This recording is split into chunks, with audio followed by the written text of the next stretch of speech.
رسول کریم صلی اللہ علیہ وسلم عرب کی کواری لڑکیوں سے زیادہ حیا والے تھے. کواری لڑکیوں سے زیادہ حضور حیا فرمایا کرتے تھے. جب خانہ کعبہ کی مکہ شریف میں تعمیر ہو رہی تھی نا، اہل عرب اس کو تعمیر کر رہے تھے، تو نبی پاک صلی اللہ علیہ وسلم اپنے چچا حضرت عباس کے ساتھ خانہ کعبہ کی تعریف میں مصروف تھے. تو عرب کے لوگ چونکہ لمبا کرتا پہنتے تھے پیروں تک، تو نیچے اگر کسی وقت کوئی چیز نہیں بھی ہوتی تھی تو کسی کو وہ نظر نہیں آتی تھی، چونکہ پردہ رہتا تھا، ایک لمبا کرتا پہنا ہوا ہوتا تھا. تو جب بچے، سرکار کی عمر مبارک بھی ابھی تھوڑی تھی، تو اس طرح بچے جب نکلتے تو وہ کئی دفعہ اپنی تہمت اتار دیتے نیچے سے، اور کوئی مزدوری کرنے لگتے تو 3-4 طے کر کے نا تہمت کی کندھے پہ رکھ لیتے. جس طرح کبھی دیہاتوں میں لوگ کپڑا سر پہ رکھتے تھے کہ اوپر اگر کوئی وزنی چیز رکھیں گے تو وہ تکلیف نہیں دے گی. نبی پاک صلی اللہ علیہ وسلم بھی سب لوگوں کے ساتھ خانہ کعبہ کی تعمیر میں شامل تھے. تو حضرت عباس رضی اللہ تعالیٰ عنہ نے کہا حضور سے، ابھی اعلان نبوت بھی نہیں فرمایا تھا، بھتیجے آپ بھی تامد اتاریے، یہ صحیح مسلم میں حدیث موجود، اور اس کو کندھے پہ رکھ لیجیے، آپ اینٹیں اٹھا کے لا رہے ہیں تو ذرا آپ کو تکلیف نہیں ہوگی. تو سرکار دو عالم صلی اللہ علیہ وسلم سے یہ بات کہی، اور پھر جلدی سے حضور کی تہمت کو نکال کے نا، حالانکہ لمبا کرتا پہنا ہوا ہے، تو وہ جیسے ہی ان کے کندھے پہ رکھا اینٹیں رکھنے کے لیے، تو سرکار تو زمین پہ گر گئے، بے ہوش ہو گئے، آنکھیں آسمان کی طرف. اور پھر حضور پکار رہے ہیں، آزاری آزاری آزاری، میرا تامت دے دو، میرا تامت دے دو. کبھی کوئی شخص اس وجہ سے بھی بے ہوش ہوا ہے کہ میرے وجود سے کپڑا اتر گیا ہے؟ حالانکہ سرکار پر وہ بے ہوشی بھی نبی پاک کا وہ جو غلبہ ہے نا شرم و حیا کا، اس کی وجہ سے ہوا.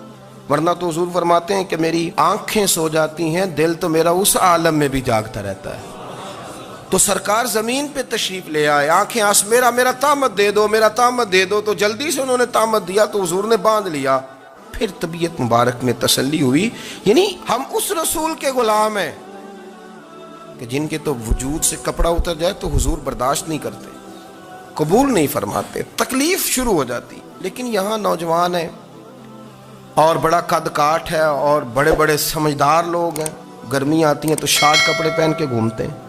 ان کو خیال نہیں کہ یہ وہ والا لباس ہے جو باہر تو کیا گھر میں اماں کے سامنے نہیں پہننا چاہیے، بہنوں اور بیٹیوں کے سامنے نہیں پہننا چاہیے. آپ کی گفتگو میں شرم و حیا ہو، آپ کے لب و لہجے کے اندر حسن ہو. آپ کو پتہ ہے نبی پاک صلی اللہ علیہ وسلم نے فرمایا میری امت میں سب سے زیادہ حیا کرنے والے عثمان غنی ہیں. عثمان غنی سب سے زیادہ حیا کرنے والے.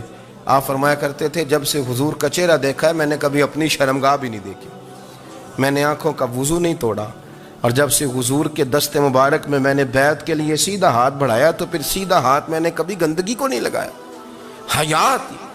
آپ باتھ روم کے اندر بھی غسل فرماتے تھے تو کپڑوں سمیت کرتے تھے.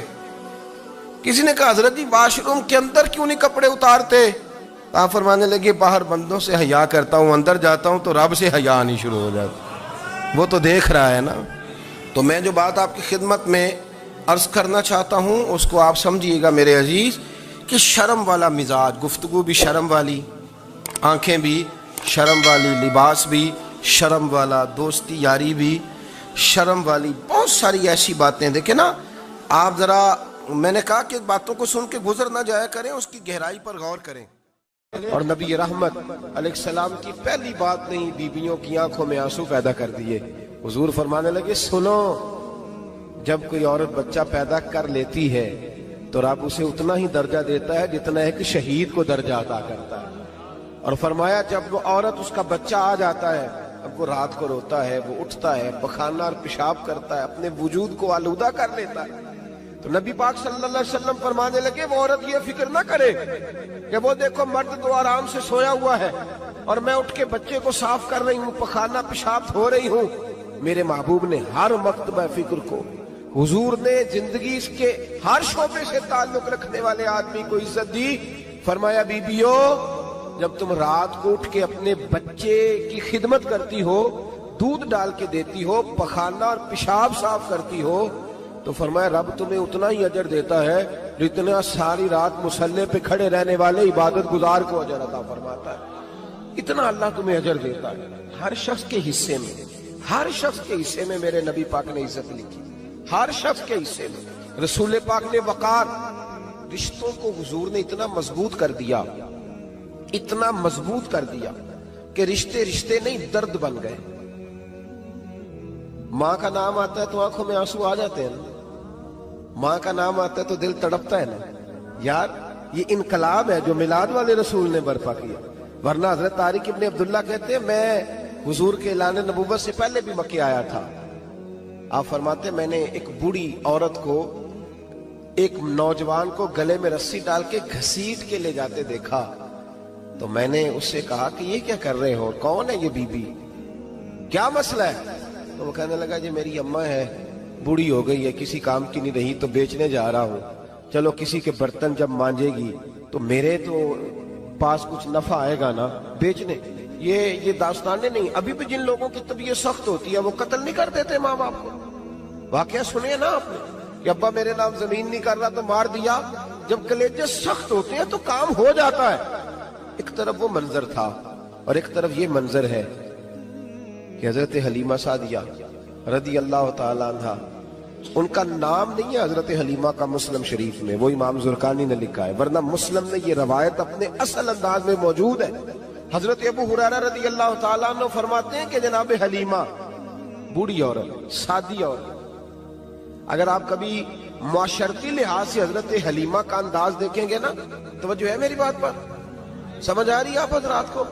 جو ہمارا معاشرتی ماحول ہے نا، معاشرتی ماحول، تو حضرت حلیمہ سعدیہ رضی اللہ تعالیٰ عنہ کی حیثیت آج کے معاشرے میں اگر دیکھی جائے تو ایک آیا، بچوں کو پالنے والی آیا نہیں ہوتی، وہ آیا تھی۔ اسکول میں ایک آیا ہوتی ہے، جب بچہ چھوٹے ہمارے پرائیویٹ سکولز میں بچے جاتے ہیں تو عورت سنبھالتی ہے، دودھ ڈال دیتی ہے، کئی دفعہ فیڈر بھی پلا دیتی ہے، بچہ اگر پخانہ پیشاب کرتا ہے تو خدمت کرتی۔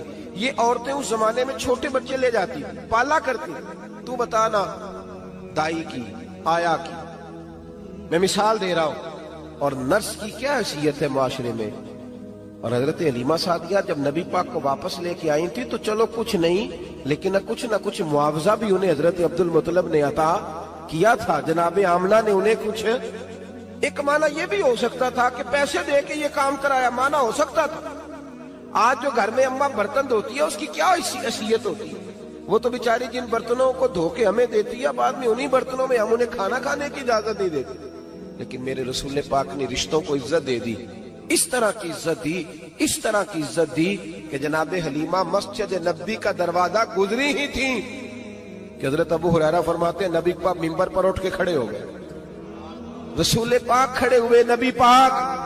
میں کبھی کبھی یہ روایت دیکھتا ہوں تو میرا دل کرتا ہے میں اپنے آپ سے پوچھوں، میرا دل کرتا ہے میں اپنے یاروں دوستوں خطباء سے، واعظین سے، پیروں سے، مشائخ سے پوچھوں کہ تو بھی بتا، جب تو شاگردوں کو پڑھا رہا ہوتا ہے اور تیرے ابا جی آتے ہیں تو کبھی اٹھ کے کھڑا ہوا ہے؟ اپنے جیسے لوگوں سے، اچھے علماء کی بات نہیں کرتا، کبھی سوال کرو۔ یہ بڑا مشکل کام ہوتا ہے، بڑا مشکل کہ عالم دین تقریر کر رہا، والد آ جائے، بندہ اٹھ کے کھڑا ہو۔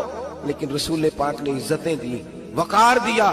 جناب حلیمہ داخل ہوئی تو حضور منبر پہ کھڑے ہوئے اور اتنی تیزی سے حضور آگے بڑھے، اپنی چادر کو اتارا اور پھر میرے رسول نے زمین پہ بچھایا، اور پھر حضرت حلیمہ سعدیہ بیٹھ گئی۔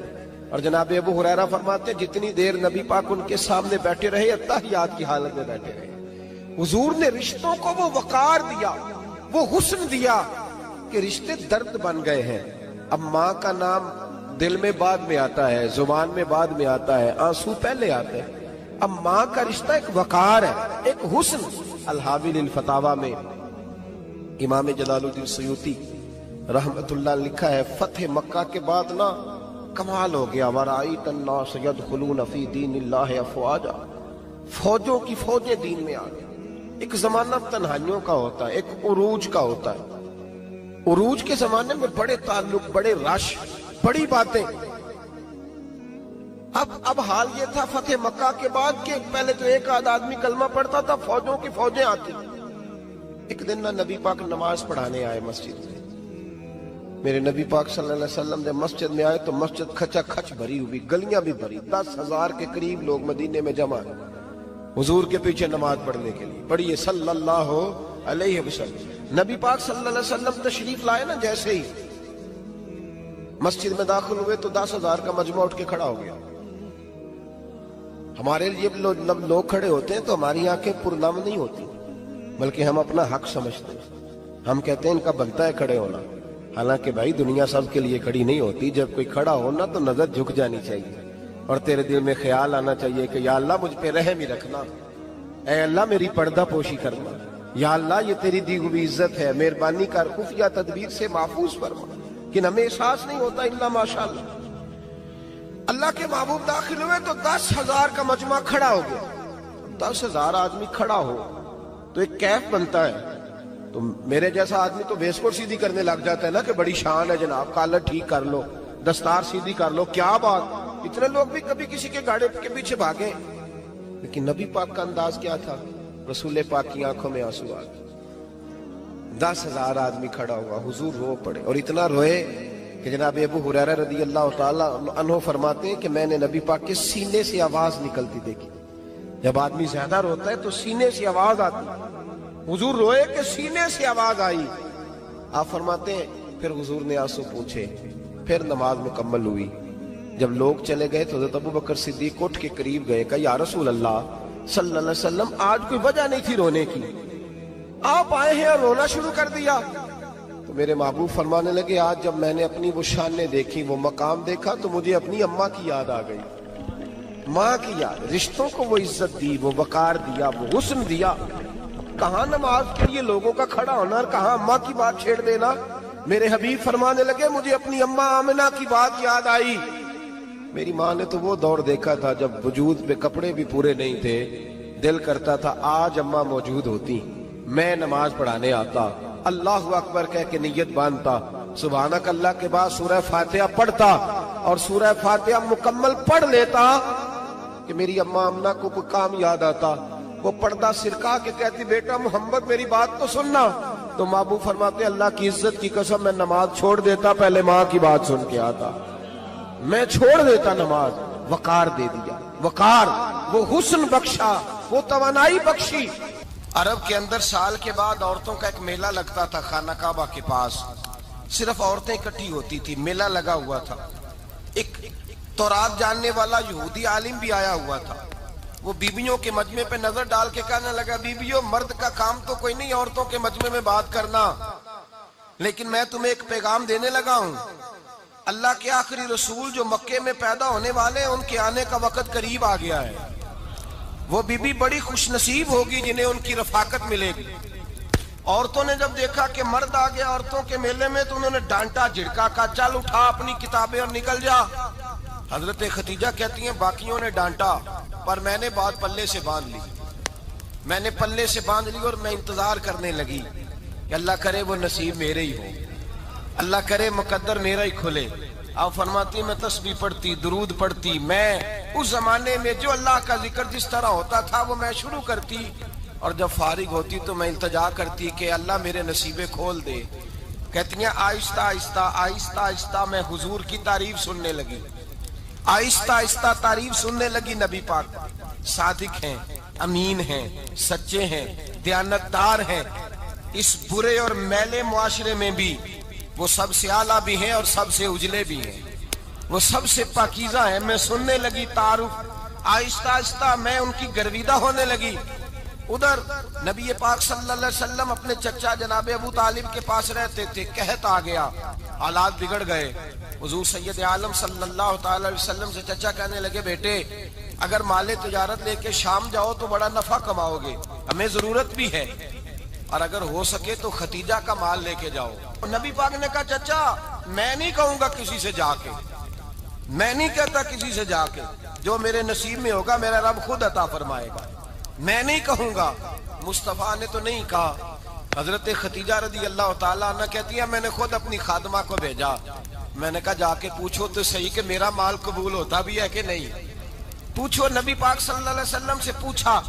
حضرت خدیجہ کی خواہش ہے کہ آپ مال لے کے جائیں. حضور نے قبول کر لیا. جناب خدیجہ الکبریٰ رضی اللہ تعالیٰ عنہ کے غلام تھے، میسرہ ان کا نام تھا.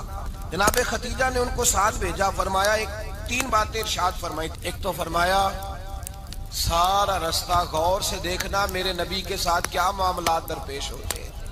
ابھی اعلان نبوت نہیں کیا، فرمایا ذرا غور کرنا، میرے مصطفیٰ کا مطالعہ کرنا اور مجھے واپس آ کے سبق سنانا، وہ جو تم نے چہرہ بددعا کی تلاوت کی ہو ذرا مجھے واپس آ کے سنانا، جنہاں نے دل پر جانی ڈٹھا ہو اکھیاں ہی تک لیاں، تو ملے ہوں تے ساجن ملیا ہوں ناساں لگ پئیاں، ذرا جا کے نا تلاوت کرنا اور مجھے اور دوسرا فرمایا تم میرے غلام ہو تو مصطفیٰ کے بھی غلام بن کے رہنا، میں سنتی ہوں کہ کردار کے، افکار کے، نظریات کے، عظمت کے بلند و بالا، وہ جیسے کہیں ویسے کرنا۔